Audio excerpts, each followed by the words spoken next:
Well, thanks for finding Discovery class. Come on in and get comfortable. Jesus was the only one in the room who knew what was going to happen. The occasion was a dinner party in the town of Bethany. Bethany's a little town about 3 or 4 miles straight east of Jerusalem. At the meal, as it was finishing, there was a woman, Mary by name. She left her position where she was seated, and she came to the placement where Jesus was sitting. She took out from her pocket, in her garment, something round. It looked rather small. It was kind of like a sugar bowl with a lid. It was a very expensive item. She shattered that item. It was a container. And she spilt the contents on Jesus' head. Tiny white chips and liquid sprinkled down Jesus' hair onto his shoulder. Some of it spilt right on her garment. It was perfume. And the fresh aroma filled the entire room. The odor hit everybody's nose, and that fragrance lifted their eyebrows. One of the guests was outraged.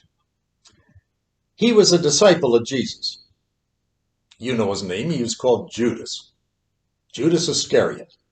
He complained, "Why this waste? The perfume, it could have been sold for an entire year's wages and the money given to the poor." Those words are from Mark chapter 14, verse 5. Those are strange words coming from him because he was the treasurer of the 12 disciples and he was a bit of a crook. He had stolen from them. And now he was the one that was explaining the waste from a woman. And he was the group treasurer. And in 3 or 4 days of this event, he's going to betray Jesus for 30 pieces of silver. The woman who had just done this, she fell to her knees before Jesus and gazed into his eyes. Several others in the room, like Judas, they turned and spoke to each other in shock and disbelief about what had just happened. Become Mary for a minute. What was she up to? What could her motives possibly have been? She had in her hand a very valuable treasure. Now, Judas had said, this could have been a whole year's wages. Class, I'm only speculating, but I think it was her whole life savings. This was her whole RRSP. Everything that she had saved for her rainy day was in cash, and she had hid it in the mattress where she slept. And from that, she spent every dime and put it here in this gift that she was going to give to Jesus. She had in her hand that very valuable treasure. It had to diminish her financially.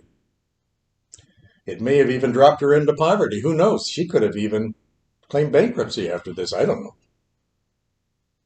And she knew that what she was going to be doing would be very embarrassing. People would stare at her and they're going to say the very things you just heard. And all her friends in the room, they turned on her just like Judas did. And they had witnessed a precious possession quickly wasted and discarded on the head of the house guest, Jesus. And the outcome had no purpose. What everyone had just seen was really just a total waste. A public embarrassment. But the Bible tells us that it wasn't a waste to Mary, the one who sacrificed it. And it certainly wasn't a waste to Jesus, the one who had received it. This woman had just given the most extravagant demonstration of love, really in the whole New Testament. No one had ever done that for Jesus any other way that I've read it. Anything comparable, I haven't read it. To what this lady did, Jesus seeing this and noticing the sneers and the jeers from its onlookers, he speaks out and he says, "Leave her alone." I can almost hear Jesus saying that, can't you? Leave her alone. Why are you bothering her? She has done a beautiful thing for me. Mark 14, verse 6. In just 3 days of this event, Jesus is going to be betrayed, and he's going to be arrested, he's going to be tried, he's going to be flogged, he's going to be crucified, and he's going to die. Jesus approves of this action of Mary of Bethany, this heartfelt sacrifice. Do you think it had maybe a bearing on the upcoming events and tragedy coming in Jesus' life? Do you think Mary had maybe a premonition of what was coming? Don't know. She carried out this act accordingly because she loved her Messiah. Inside, something only she knew, and the Bible doesn't tell us what it was. It was just nothing but generosity and complete giving. After this supper, we have no record of whatever happened to Mary of Bethany. She's never mentioned again in the Gospels. Why was Mary of Bethany such an extraordinary loyal follower of Jesus? At this party with Jesus, she did, and she demonstrated more love than all the other disciples combined in their whole 3 years of training. Nothing in the Bible tells us of her occupation. We don't know what she did. Doesn't mention her ministry. Was she ever married? Don't know. Did she have children? Don't know. We know nothing of her physical appearance. Was she a pretty girl? Don't know. Jesus knew her. He looked right into her heart and said, "She has done a beautiful thing for me." What did that mean? Beautiful thing. Well, the word beautiful thing, if you look it up in the Greek, it's the same word as sacrifice. This woman has sacrificed beyond words for me, is what Jesus is saying. Let me dig a little deeper. From the moment throughout the world, the actions of Mary of Bethany are never going to be forgotten. The party which I just described takes place in Simon's house, and the disciples were infuriated by what they saw. Well, you've met this Mary on another occasion. I'll tell you about it. She had a sister called Martha. And Martha and Mary, they had a brother called Lazarus. He's the one that Jesus had raised from the dead. Remember that story? Martha opened her home to Jesus and his disciples as they were traveling through the village of Bethany. And Martha prepared a great big dinner for the whole group. But in the preparation of the dinner, she gets unraveled. And she gets unraveled at her sister's behavior. That's what ticked her off. Martha, she's in a panic. She's in the kitchen. The meat just burned. The water just boiled over on the stove. The juice hasn't been mixed. And the wine is still in the wineskins. It hasn't been poured yet. And Mary is nowhere to be found. She looks in the living room, and there at Jesus' feet, listening to his teaching, is who? Mary, her sister. Well, she loses her temper, and she voices her concerns to Jesus. Luke 10, verse 40. "Lord, don't you care that my sister has left me to do all the work here in the kitchen all by myself?" Martha stomps her foot, and in aggravation she snaps, "Tell her to help me. Get her in the kitchen right away." Jesus, or rather she didn't like the answer that Jesus is going to give her. Jesus looks at Martha and says, Martha. She repeats her name, Martha. One dish is enough. We don't need a feast. We can be happy today with leftovers. Mary, your sister, has chosen the better part, and it's not going to be taken away from her. The dinner can wait. Turn the stove off. Come on in and join us. Verse 41. Well, I'm like Martha. I would have come into the living room and I'd have ripped into Jesus and my sister just the same as she did. Mary wasn't misbehaving.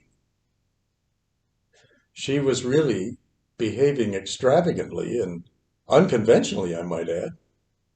So much so, it'd be very unusual for a woman of that day to sit with men and to listen to a rabbi teaching, because that cuts right against the grain of that social order in that day. Expectations and common decency in that generation was that women didn't sit in teaching with men. And what does Jesus do about it? He commends her for it.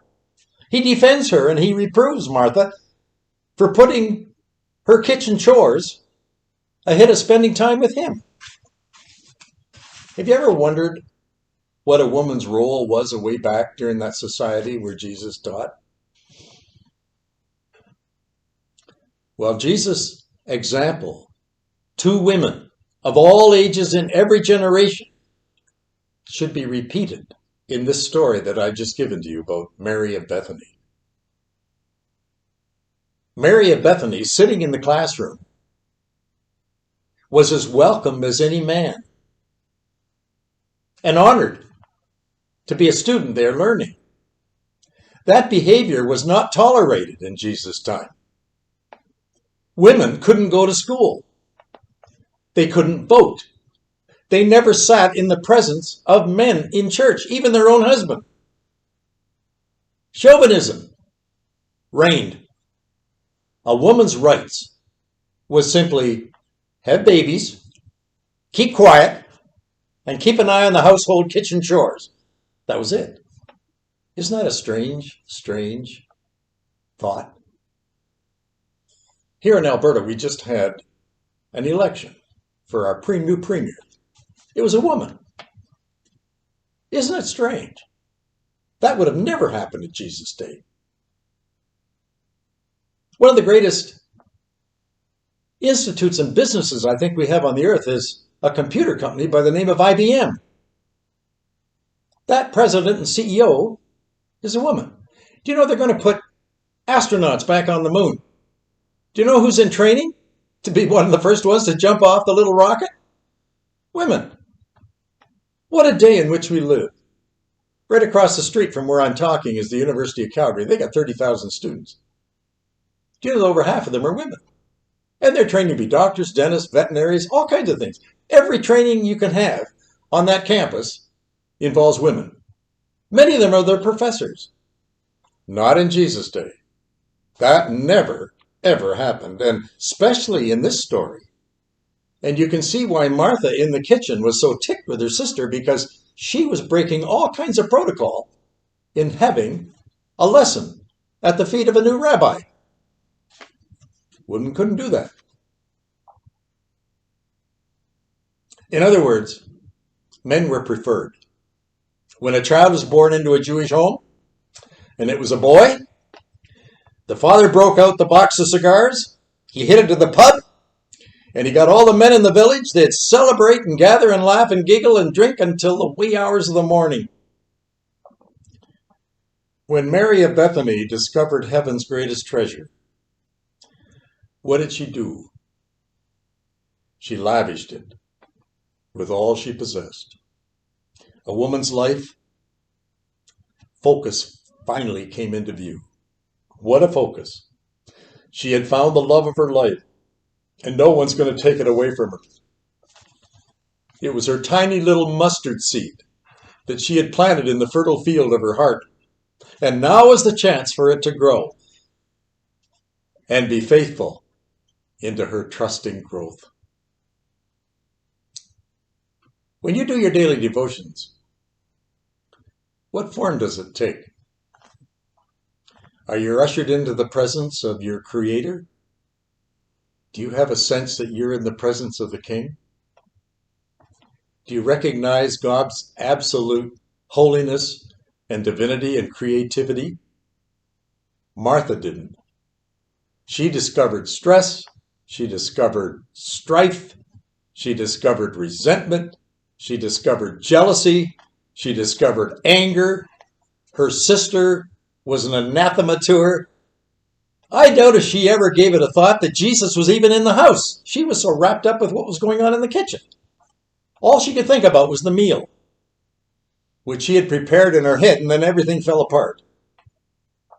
She thought she had everything under control, but then, in her self-sufficiency, everything blew up. And she took it out on her sister. What's Mary doing? She's enjoying a thirst-quenching drink at the wellspring of living water. In other words, she sat right next to someone who was the very fountain that was going to quench her thirst. Martha could have done that.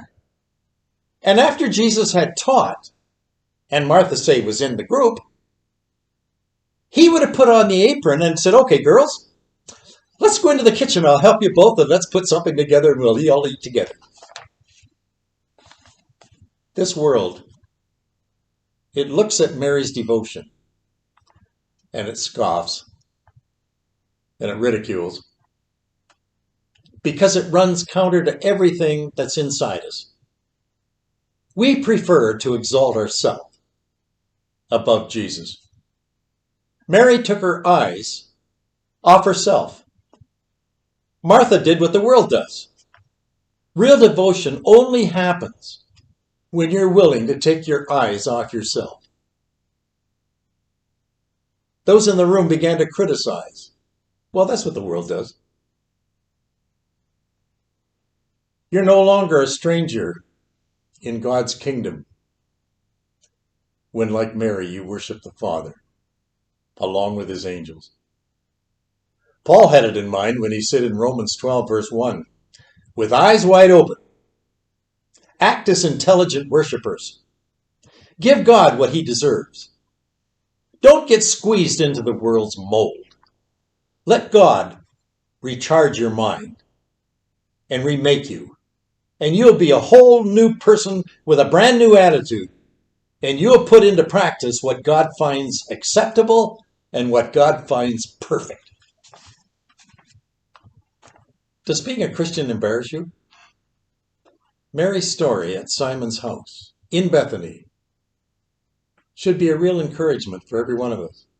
This woman didn't care what Judas thought. She didn't care what the other disciples in the room thought. She didn't care what her sister Mary thought, or Martha thought.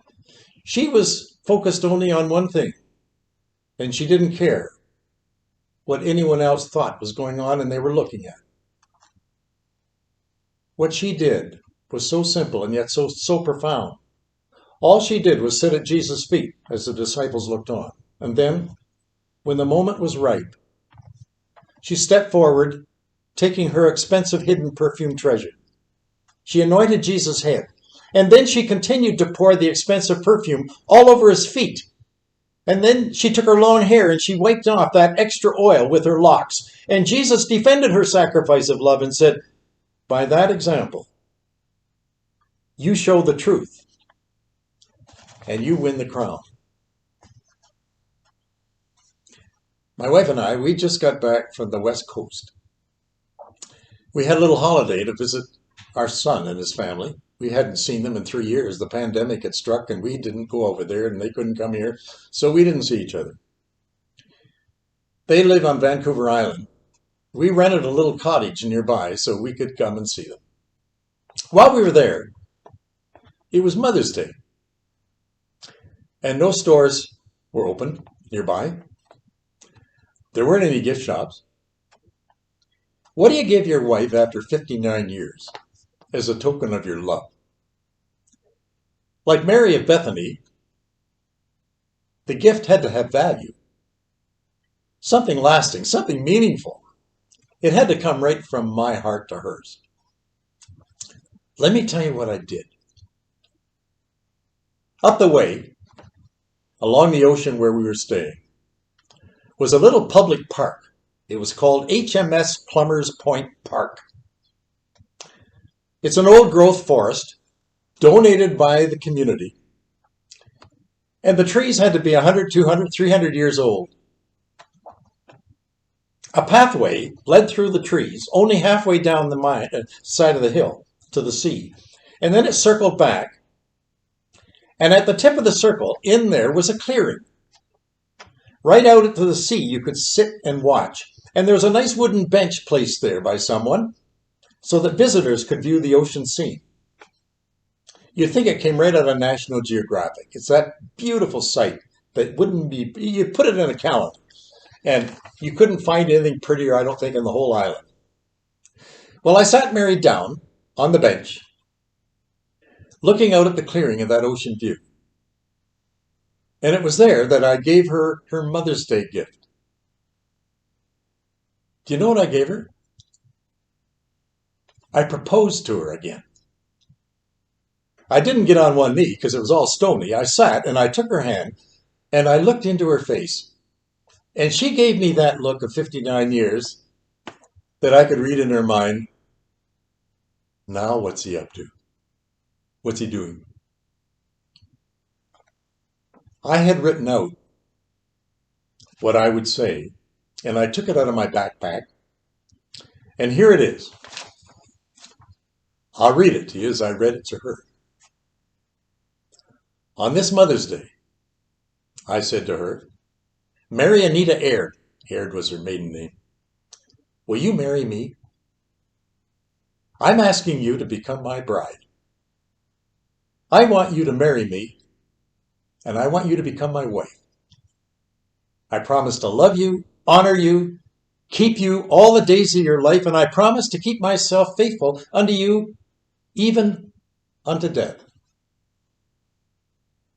And I told her, I'm a Christian, and I'm a follower of Jesus. And my life mate, I would like to be a follower with him, just like me. Now I know you're a Christian. I have watched how you respect your single mother when you were growing up with your other 3 siblings. And I watched how you cared for your little nieces when they came and stayed at your house. I'm so amazed and I'm so proud of your God-given qualities of maturity, far beyond mine. And you'll find me different from my parents. They're the product of the 30s depression. And I can't blame them, they're strict. They're very frugal, very critical, opinionated, demanding. But they're also my parents, and I love them very much. They've been gone a long time now. But I have respect for them. I have chosen to go into the ministry as my vocation and my occupation. And my wife has to be my partner because that's the occupation you can't do alone. It has to be done by a couple if you're married. If I'm going to be successful, I want all the qualities and all the gifts that you have shown me that you possess. I want you to share with my people. Your love for people will be my strongest reward in a church. I can't promise you any earthly goods like some of your past boyfriends, but I do promise everything I have I'm going to give to you. It'll be yours. And if the Lord blesses us with children, I want them to be just like their beautiful mother. I want them to have that soft, gentle, caring personality that you have. And I confess that I have so many warts and blisters that I'll not be easy to live with. And I know that you have an unfathomable depth of forgiveness that'll help me overcome that. If you'll have me as your husband, I promise to love and keep you in sickness and in health, and to keep you all the days of my life. So, Mary Anita Aird, will you marry me?